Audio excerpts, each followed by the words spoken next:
Oh my God. You know, it's one of those things that you hear how great they are, and you see in the price that means you'll never be able to afford one how great they are, but oh my God.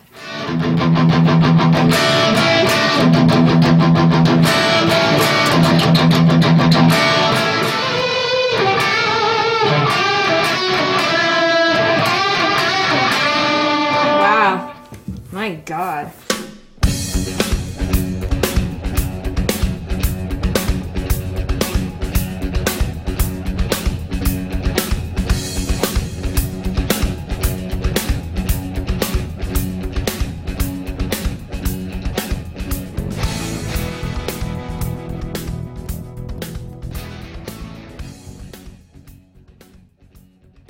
My first experience with DiMarzio I wasn't even really conscious of. They were just the pickups that were in my first guitar. But my first conscious DiMarzio experience was I was doing a short tour with this metal band, and my Music Man Silhouette had this 3 single coil pickup configuration. The single coils were not going to give me kind of the growl that I needed to play the type of music. And so when I went to my favorite little local music store and talked to my contact there, right away he was like, "You want the DiMarzio Fast Track too?" And I was like, "Well, tell me why I want the DiMarzio Fast Track too." You know, I wanted at least a little more information as opposed to be like, "Okay, sure, whatever you want."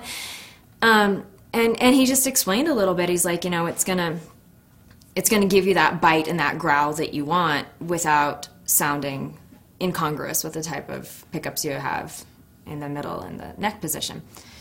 And he promised me, he's like, "I have it in my guitar, it's going to sound awesome if you're unhappy, just bring it back." And sure enough, I dropped it in, sounded fantastic, and did the whole tour with it, and I've left it in the guitar since then.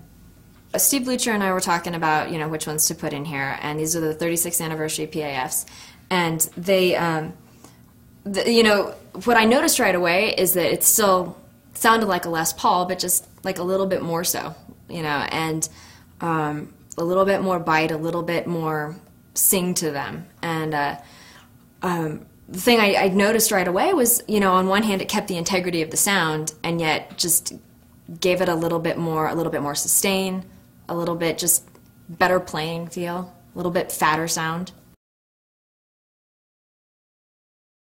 I grew up with all of the Guitar Player magazine guys kind of being my dad's friends and acquaintances. He was editor-in-chief, vice president, and I think associate publisher, for Guitar Player magazine. So as a kid, I got to run all around GPI and hang out with those guys. And once I started getting interested in guitar, I got to like raid their stash of back issues and sort of got pointed in the right direction early on. You know, my dad was like, "Oh, you like Led Zeppelin? Oh, you like AC/DC?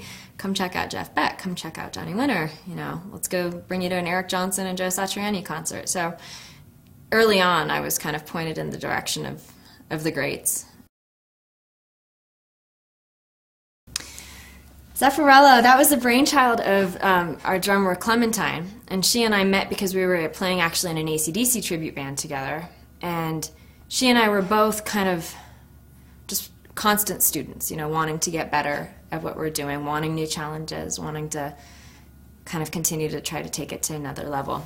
And on the way to a gig, she and I were both wanting to play more shows and wanting to get more serious about it, and she had said to me just kind of off the cuff, just like, "God, I'd love to start a Led Zeppelin tribute band." I'm like, "Oh, well, I love AC/DC, but Led Zeppelin was even more near and dear to me."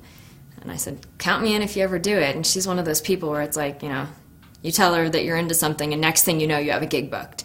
And that was pretty much what happened.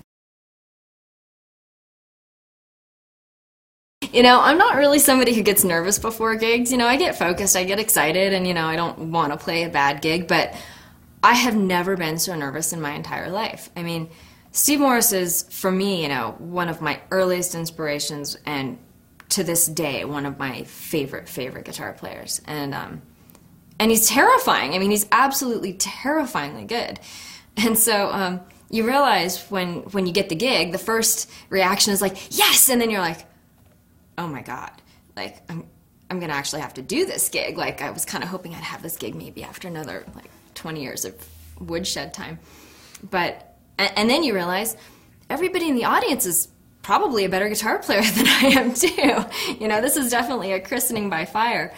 And it was for an instrumental duo that I have, an acoustic duo. It's called Lap Dance Armageddon, and two acoustic guitars, you couldn't really be more exposed unless it was one acoustic guitar. We played the 2 shows with him, and I realized at about 11 o'clock the morning of the first show that I was so full of adrenaline that I got really concerned as to, like, what's it going to be like at 8 o'clock tonight when I get on stage? And I was like, oh God, that freaked me out even more. And then I'm like, wait a minute. How much adrenaline does the human body have? And at the rate that I'm going right now, it's 11 o'clock and I am just full of adrenaline. At 8 o'clock, I might have depleted all of my reserve, so maybe I'll be really chill by the time I hit the stage. And actually, it kind of did work out that way. By the time I hit the stage, I was just so tired from being so nervous that I wasn't anywhere near as bad as I thought I was going to be. So I recommend that. Just freak out early if you have a early nerve-wracking gig.